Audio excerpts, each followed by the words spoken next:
பாப்பிரெட்டிப்பட்டி தொகுதியில் திமுக வேட்பாளர் பழனியப்பன் தேர்தல் பணிமனையை திறந்து வைத்து கிராமங்கள் தோறும் வாக்கு சேகரிப்பில் ஈடுபட்டார்.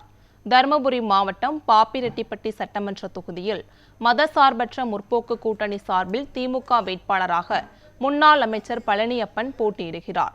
இந்நிலையில் பாப்பிரெட்டிப்பட்டி சட்டமன்ற தொகுதி திமுக தேர்தல் பணிமனையை கடத்தூரில் திறந்து வைத்து பாப்பம்பாடி, காந்திநகர், பாரதிபுரம், புதுப்பட்டி உள்ளிட்ட பகுதிகளில் திமுக வேட்பாளர் பழனியப்பன் கிராமம் கிராமமாக சென்று வாக்கு சேகரித்தார்.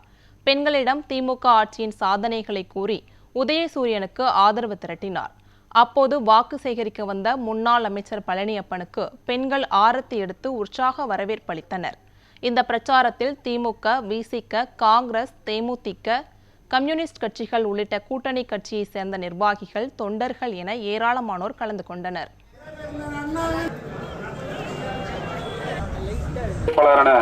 அன்னார் பி. பழனியப்பன் எம்எஸ்சி உங்களின் சின்னமான